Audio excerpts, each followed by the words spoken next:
Pero, y desde el siglo antepasado estaban los psicólogos viendo cómo era la organización de las emociones, cómo clasificaban esas emociones primarias, secundarias, terciarias, y cómo el ser humano puede responder ante cada una de estas emociones.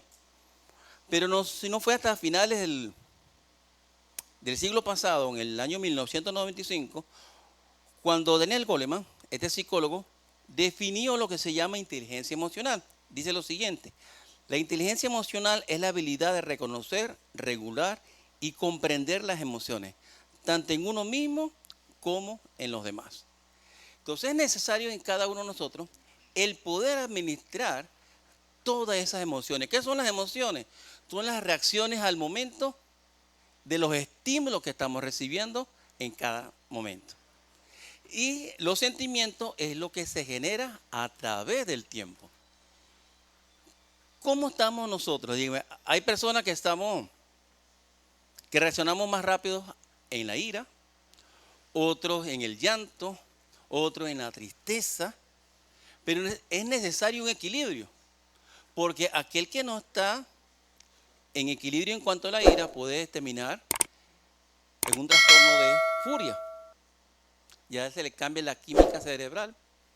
Aquel que no ejercita el control en cuanto a la tristeza puede caer en un trastorno depresivo. Entonces, ¿qué es lo que sucede?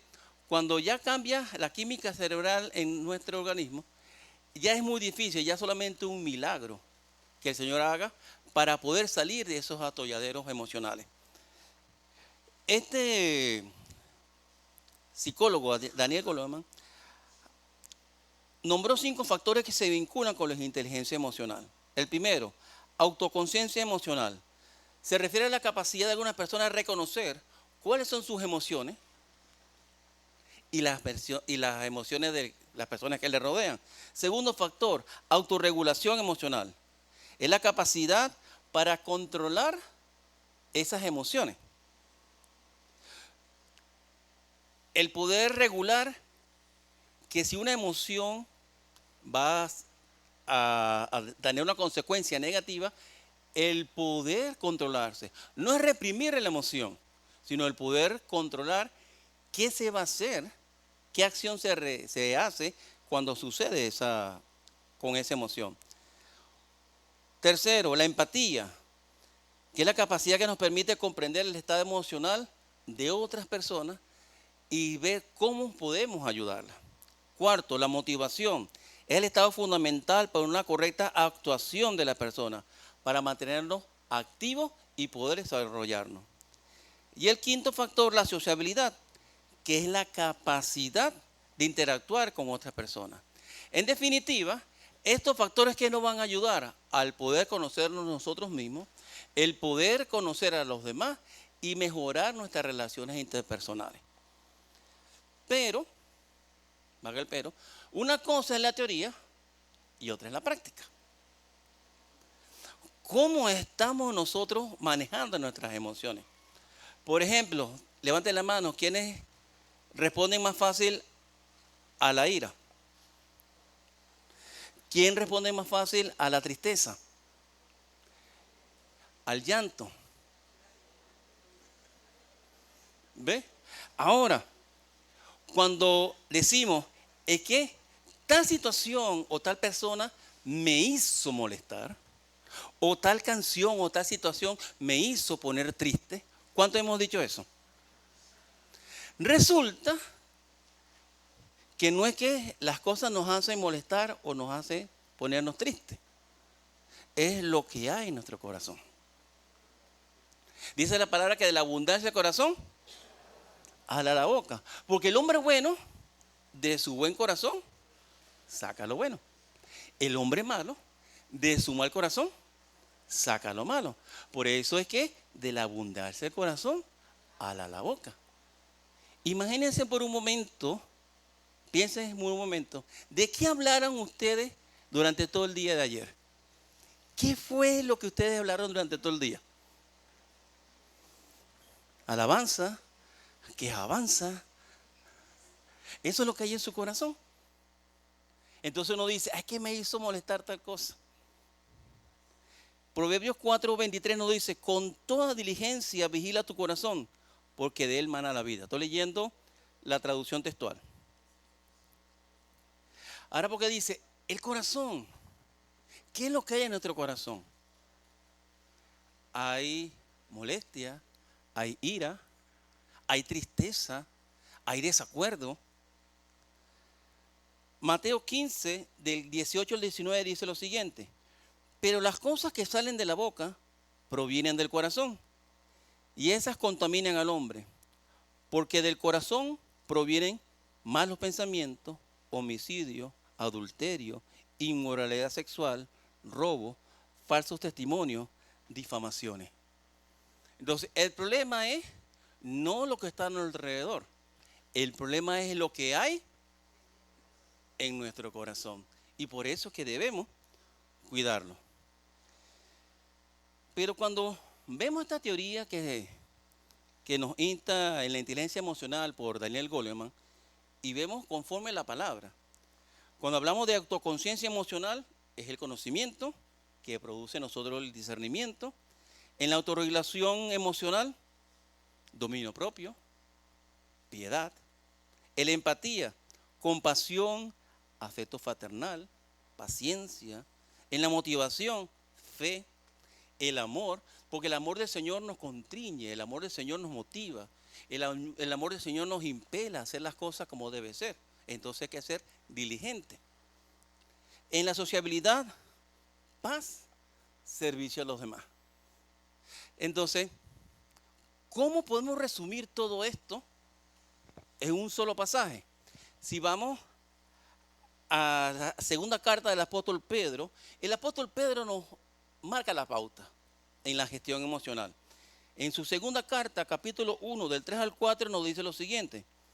Por cuanto todas las cosas que pertenecen a la vida y a la piedad nos han sido concedidas por su divino poder, mediante el conocimiento pleno del que nos llamó por su gloriosas proezas, por medio de las cuales nos ha dado preciosas y grandísimas promesas, para que por ellas llegarais a ser consustanciales con la naturaleza divina, habiendo huido de la corrupción que hay en el mundo a causa de la concupiscencia. Como creyentes, cuando recibimos al Señor en nuestro corazón, empieza un proceso de transformación. Pero no es algo mágico.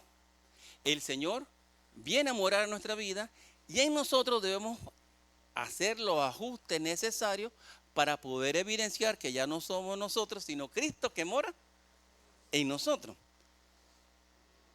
Que hemos huido de la corrupción de este mundo a causa de la concupiscencia. ¿Qué es la concupiscencia? Los deseos desenfrenados. El deseo en sí no es malo. La cuestión es cuando ese deseo se va al extremo, tanto el exceso o el defecto. Versículos 5 al 7. Así también vosotros poned toda diligencia en añadir a vuestra fe virtud, a la virtud conocimiento, al conocimiento dominio propio, al dominio propio paciencia, a la paciencia piedad, a la piedad afecto fraternal y al afecto fraternal amor. Entonces, todo lo que definió Goleman está en estos versículos. Es un ejercicio espiritual que debemos hacer nosotros todos los días. Porque el Señor comenzó una buena obra en nosotros, donde cada día, durante todo el día y hasta el final de nuestro día nos está perfeccionando. Pero no, esto no solamente debemos aprendernos de memoria, sino accionarlo. Que eso sea parte de nuestra vida. ¿Por qué? Porque muchos de nosotros nos podemos saber muchos versículos. Muchos de nosotros cuando alguien está pasando alguna situación le decimos, hermano, que el Señor te bendiga, que pueda fortalecerte con el poder de su fuerza. Todo lo puedo en Cristo que te fortalece. En el Señor somos más que vencedores. ¿No damos esas palabras de consuelo a las personas? Pero cuando somos nosotros los protagonistas de las circunstancias, se nos olvida. No practicamos nada de eso. Es más, la primera hay que acudir a la fuente. pasa una situación, tenemos que ir al Señor. Y a veces buscamos al Señor es cuando ya no tenemos más opción de nada. Ya no hay más nada que hacer, entonces ¿qué buscamos? Al Señor. Porque el mismo Pedro dice que si estas cosas abundan en nosotros, no nos dejará estar sin fruto ni ocioso. Necesitamos ejercitarnos en esto para poder tener una gestión emocional, para poder ser, como dice Goleman, inteligentes emocionales. Ahora, el apóstol Pablo nos dice el por qué hacerlo. Efesios 4, del 17 al 24 nos dice: esto pues digo y declaro solemnemente en el Señor, a no andar más como andan los gentiles, en la vanidad de su mente, teniendo entenebrecido el entendimiento, privados de la vida de Dios a causa de la ignorancia que hay en ellos, por la dureza de su corazón, los cuales, después de que llegaron a ser insensibles, se entregaron a sí mismos a la sensualidad, para la práctica de toda clase de impureza con avidez. Pero vosotros no aprendisteis así a Cristo, si en verdad lo oísteis y fuiste enseñados en Él, conforme a la verdad que está en Jesús, a saber, en cuanto a la antigua manera de vivir, a despojarse del viejo hombre, que está siendo destruido por los deseos del engaño, a renovarse en el espíritu de la mente y a vestirse el nuevo hombre, que fue creado según en Dios, en la justicia y santidad de la verdad. ¿Qué nos está diciendo Pablo con esto? Mira, que ya la antigua forma de vivir como teníamos antes de recibir al Señor, ya eso no tiene que ser. Ahora tenemos que caminar en la justicia, en la rectitud de conducta, en lo recto, en lo justo. Despojarse del antiguo hombre. Y algunos piensan, bueno, yo en la mañana me desvisto del antiguo hombre y me pongo del espíritu. No, eso es algo que es una metáfora. El desvestirse del viejo hombre es hacer los cambios necesarios en los malos hábitos. Porque cuando llegamos al Señor, nuestra naturaleza pecaminosa se desactiva. Porque ya el Espíritu Santo viene a morar en nosotros. Pero nosotros somos los responsables si esa naturaleza se reactiva o no. Cuando, por eso dice, no anden como andaban los gentiles, que se entregaron a su corazón. Ya tenían el entendimiento entenebrecido. Ya no sentían nada, porque era solamente lo que ellos querían. Pero nosotros, que ya Cristo muera en nuestras vidas, esa vieja naturaleza tiene que ser desactivada y dejarla desactivada, inactiva, y empezar nosotros a vestirnos de esa nueva naturaleza. No que en la mañana te vas a poner, bueno, vamos a poner la armadura, el yelmo, entonces el calzado, el cinturón, la coraza. No, no es que te vas a poner eso, es que vas a vivir conforme a eso. Renovarse en el espíritu de nuestra mente, cambiar nuestra forma de pensar a la forma que Cristo nos está enseñando a través de su palabra. Porque los apóstoles Santiago y Juan también nos dan un ejemplo. Por ejemplo, aquellos que hablan mal de su hermano. Aquellos que hablan mal de las personas. ¿Qué dice? Aquel que habla mal de su hermano está juzgando la ley. Ya no se hace hacedor de la ley, sino juez. Y hay un solo juez y hacedor, que es Cristo Jesús. Pero díganme algunos que ya no se toleran. Entonces se sienta uno en una silla, se sientan en otra silla. O viene un servicio, viene el otro servicio, porque ya me cae pesado. No lo paso, me cae gordo. ¿Y cómo se llama eso? Aborrecer. Y dice la palabra que aquel que aborrece a su hermano es un homicida. Y sépase que los homicidas no entran al reino. Ojo, no lo digo yo, lo dice la palabra. Entonces, ¿cómo está nuestro comportamiento? ¿Está el amor del Señor en nosotros? Entonces, ¿por qué aborrecemos a otros? Cuando sucede dentro del matrimonio, esposos que no se hablan, dentro de la familia, padres que no hablan a los hijos o hijos no le hablan a los padres, que no lo toleran, entonces nos estamos convirtiendo en homicidas, porque estamos destruyendo el carácter de Cristo que está creciendo en cada uno de nosotros. Porque Él comenzó una buena obra y nos está perfeccionando día tras día, durante todo el día hasta el final de nuestros días. Pero cuando dejamos que sea nuestra concupiscencia la que va en primer lugar, estamos matando el carácter de Cristo en nosotros. Estamos menguando a Cristo en nuestra vida. Entonces ya no estamos evidenciando que Cristo está en nosotros. Necesitamos seres de salud en medio de la oscuridad. Además, el apóstol Pablo nos insta a cómo hacerlo. Porque es muy fácil decir, fortalécete en las fuerzas del Señor. Aquel que está pasando un duelo o una separación, dale, echa para adelante. El Señor es tu ayudador, el Señor es tu roca fuerte. Ajá, pero ¿con qué se come eso? ¿Qué vamos a hacer? Nos dice Pablo, Efesios 4, del 25 al 32. Por tanto, habiendo desechado la mentira, cada uno hable verdad con su prójimo, porque somos miembros los unos de los otros. ¿Qué tan difícil es nosotros hacer la verdad? Desechando la mentira. Y a veces ya la mentira las damos de una manera sutil, algo normal. Dime, cuando alguien nos está esperando, nos llaman, voy en camino. Y a veces ni hemos salido de casa. ¿Cómo se llama eso? Mentira. Cuando te vienen a cobrar y sabes que ni el 15 ni el último tienes la plata. Pero dices, no, vente el 15. Vente el último. ¿Cómo se llama eso? Mentir. ¿Sí o no? Entonces, de una manera sutil, estamos diciendo mentira. Estamos haciendo la mentira.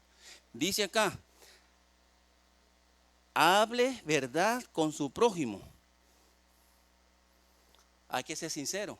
Es que algunos dicen, no, pastor, es que es llamar las cosas que no son como si fuesen. No podemos poner la palabra a nuestra conveniencia. Ajustar, bueno, es que esto va así.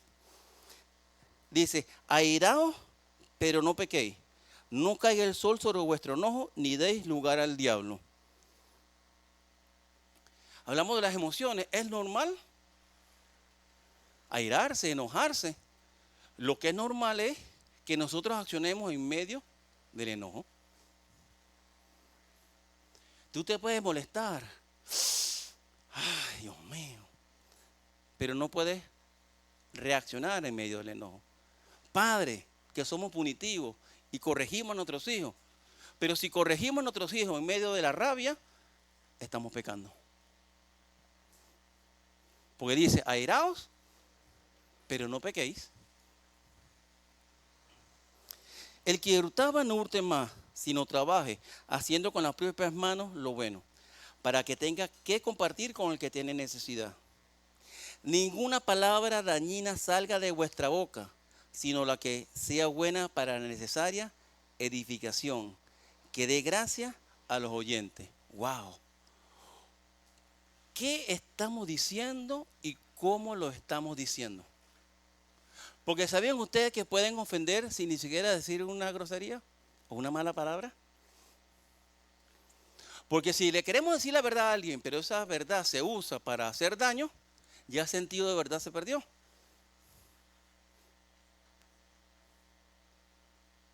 Entonces, ¿qué estamos diciendo? ¿Cómo lo estamos diciendo? Aquí nos dice que sea para necesaria edificación. ¿Será que con lo que decimos estamos edificando? Uno dice, no, es crítica constructiva. Crítica es crítica. ¿Ve?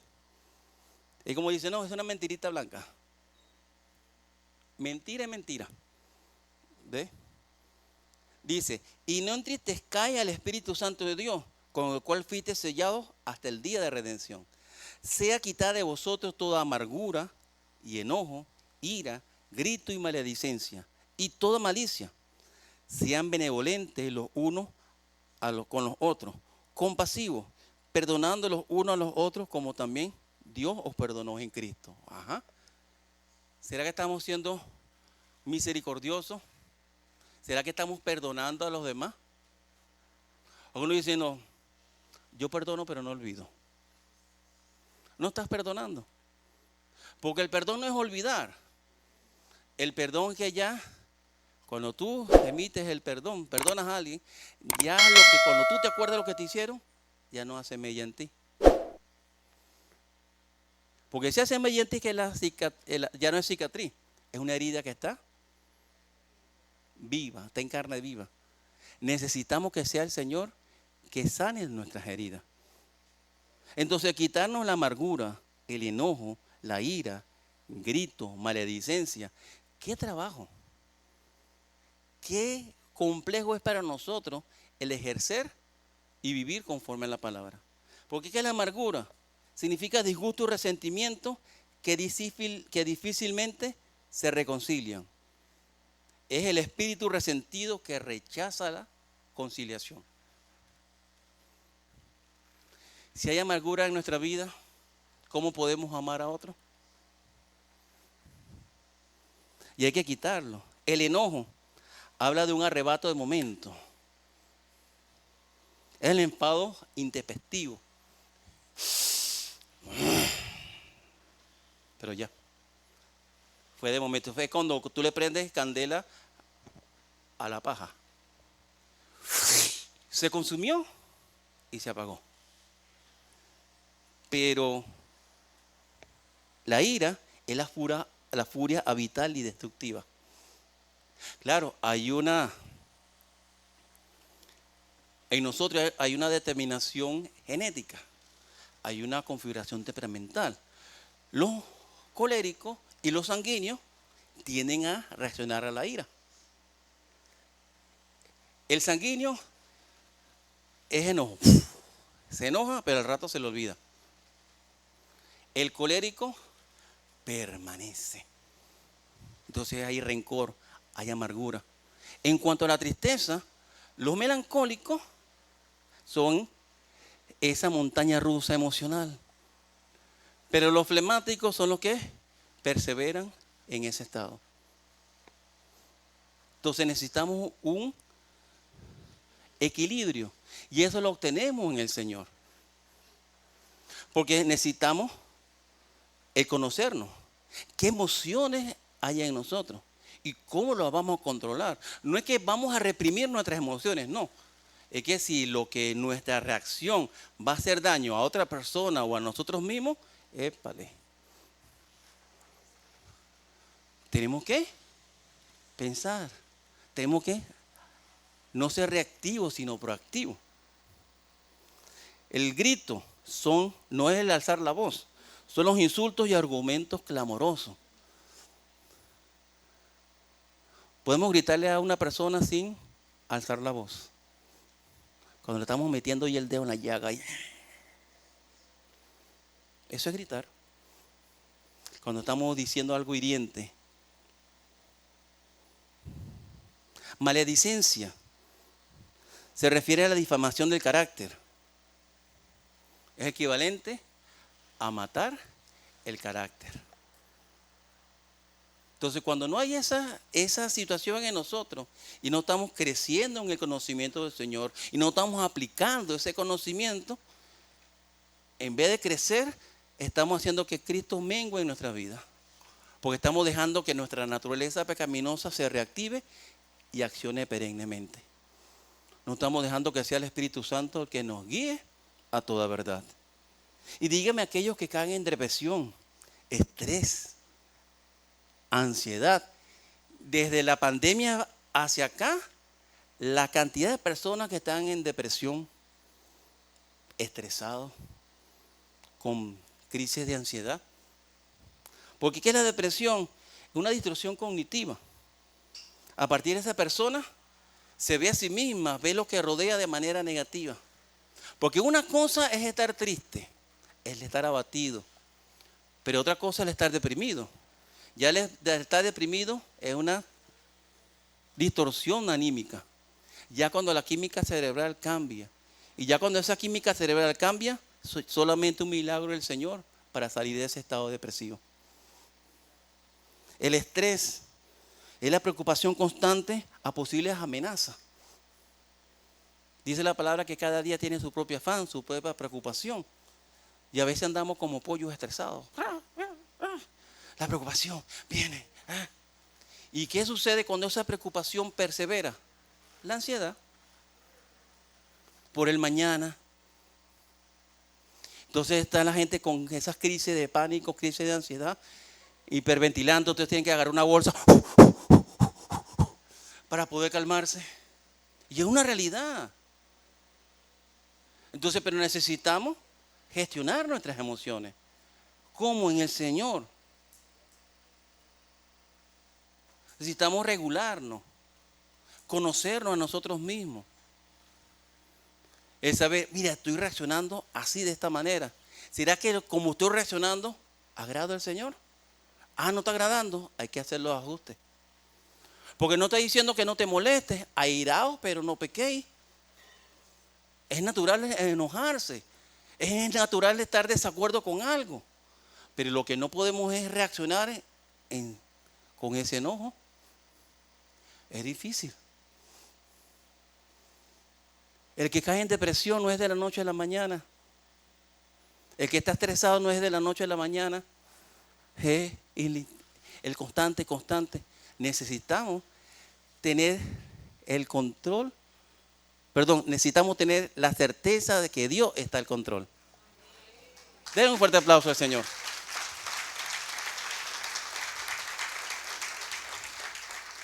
Porque Pablo también nos enseña los beneficios de hacerlo, de esa gestión emocional. Filipenses 4, del 4 al 9. Regocijaos en el Señor siempre. Otra vez lo diré, regocijaos. ¿Qué es regocijarse? Permanecer en el gozo. ¿Y qué es gozarse? Deleitarse en el Señor. No en las circunstancias adversas que hay cada día. Deleítate en el Señor y Él concederá las peticiones de tu corazón. El Señor está cerca. Dice, vuestra gentileza sea conocida de todos los hombres. Por nada estéis angustiados. Antes bien, por la oración y la súplica, en todo sean conocidos ante Dios vuestras peticiones con acciones de gracia. ¿Cómo estamos haciendo nuestras peticiones al Señor? ¿Judas pedidera? Señor, hazme esto. Señor, hazme lo otro. Incluso hay unos que ordenan al Señor. Sean conocidas vuestras peticiones con toda oración y súplica y ruego, dice Reina Valera. ¿Qué es la oración? El hablar con el Señor. ¿Qué es el ruego? La súplica. No es la forma en que lo hacemos. Es la petición específica. Hay personas que dicen, pastor, ore por mí. ¿Por qué motivo? No. Lo que el Señor ponga en su corazón. No. Necesito saber por qué vamos a orar. Eso es un ruego. Es una petición específica.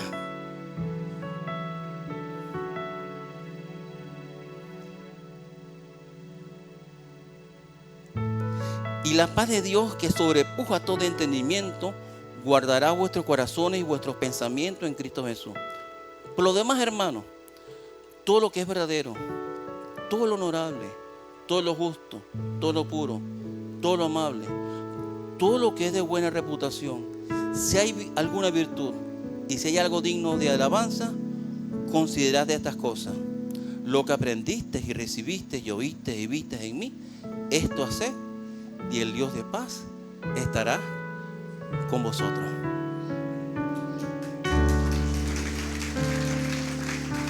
Esa paz que sobrepasa todo entendimiento. En esto pensad, en todo lo bueno, en todo lo amable. Y a veces conectamos la lengua antes de poner a pensar el cerebro. ¿Cuántos de nosotros a veces respondemos antes de que nos están hablando y estamos ya respondiendo? No estamos pensando, no estamos usando el filtro. Porque es muy fácil decirle a otra persona, todo lo puedo en Cristo que te fortalece. En Él somos más que vencedores. Pero cuando somos nosotros los protagonistas, se nos olvida. Por eso digo, teoría sin práctica es teoría. No aprenderse tantos versículos, porque tú te puedes aprender los versículos. Echa toda ansiedad sobre Él. Ajá. Él es mi ayudador, es mi roca fuerte, es mi alto refugio. Pero cuando estás en medio de las circunstancias, se te olvidó que el Señor es el que te da la fuerza. Necesitamos tener la plena convicción de que somos sus hijos. Pero necesitamos vivir conforme a la palabra. Porque hace 3 domingos el pastor Marco se enfermó. Del sábado también yo. Me correspondía predicar en Juan Griego. Y el sábado le dije a mi esposa, ella iba a diálisis, y le dije, oye, yo me quedo, necesito terminar de estudiar, hay mucha calor, pero ya a partir de las 3:30 de la tarde había hecho unas hamburguesas y me cayó mal la carne. Tenía varias semanas sin comer carne y me cayó mal. Y empecé ese malestar. Empecé a orar y cada vez pasaba el tiempo, era peor.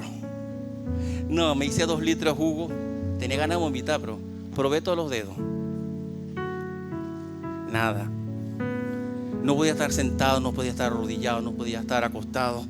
Señor, orando, Padre, quítame esto, Señor, fortaléceme porque esto ya está. Y pasaba el tiempo, me di cuenta que a mi esposa no se llevó la llave. Entonces, si salgo y si me dejan hospitalizado, ¿cómo entra ella a la casa? Sí, tenía una cantidad de cosas. Ya me sentía ya como embarazado y de morocho. Tenía 2 poquitos por aquí y me dolía. Y orando, Señor, la oración no tuvo respuesta. Y tuve que esperar la hora que llegara mi esposa y que nos hace transporte y llévame al hospital. Y cuando llegué al hospital, en el camino ya me sentía que en proceso de parto, porque era doloroso. Y cuando llegaron allá y él no podía estar, me pasaron la camilla y me fueron a comprar las cosas que necesitaba. Fue el dolor más fuerte. Me tomaron la tensión altísima. No soy de tensión alta, 12.8 para mí es alta, pues soy de tensión baja. Y no podía caminar, me dolía mucho, está infartado. Hubiese estado mi esposa conmigo, cae largo a largo, porque ella más. Pero el estar, era el protagonista yo. Allá había orado, no hubo respuesta en la oración. Me estaban atendiendo, pero no bajaba la condición, más bien aumentaba. Entonces mantenía la calma. Yo sabía que no estaba infartado, pero me pasaron las máquinas. Y después de la media hora que pasaron el tratamiento fue que empezó a bajar las cifras. El poder esperar en el Señor no es nada fácil. El poder reaccionar como debe ser tampoco es fácil. Es sencillo, pero cuando somos protagonistas de las circunstancias se nos olvida las cosas.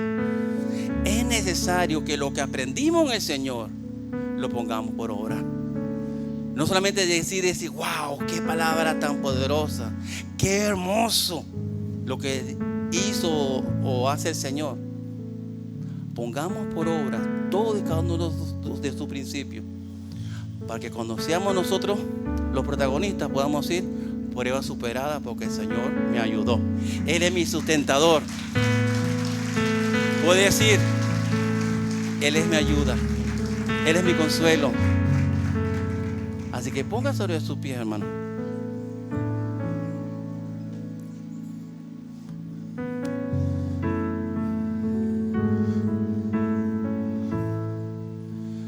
No es fácil. En estos 13 años al lado de mi esposa en diálisis no ha sido fácil. Los primeros 4 años fueron los más difíciles,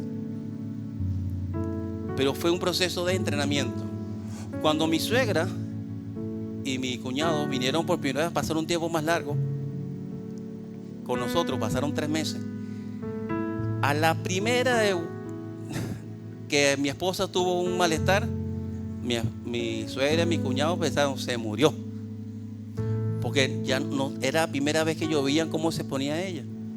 Pero para mí era el pan diario. Ya ha sido entrenado. Pero ese proceso de entrenamiento fueron 4 años. Bien difíciles. Pero de esos 4 años, ya llevamos 13.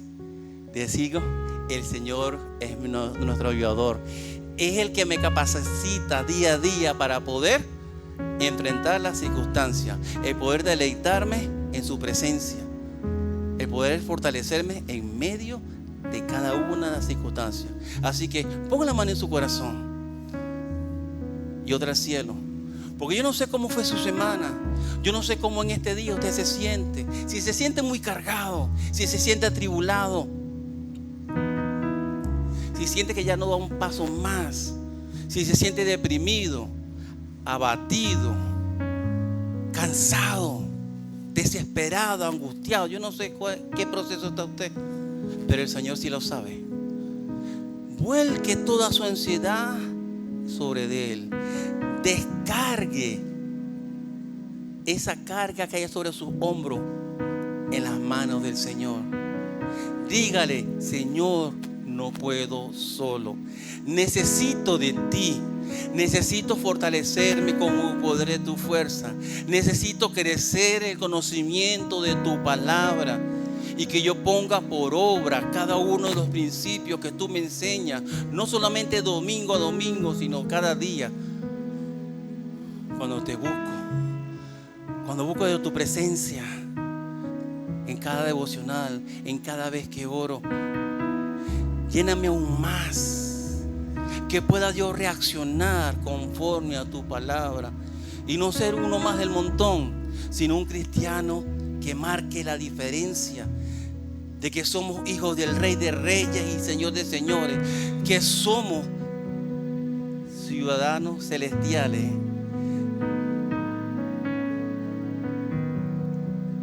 que somos hijos del Rey, que somos embajadores de Cristo, luces en medio de la oscuridad para mostrar el camino a aquel que anda perdido. Que todo lo que hemos aprendido en el Señor lo pongamos por obra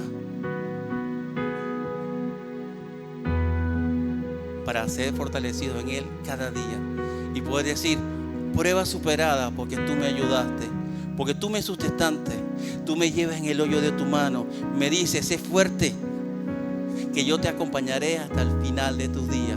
Gracias, Señor, por tu provisión emocional, por tu provisión espiritual, por lo que estás haciendo en este preciso instante en cada corazón. Y lo llenas de consuelo, de fortaleza. A ti, Señor, sea toda la gloria, toda la honra, en el nombre de tu Hijo amado Cristo Jesús.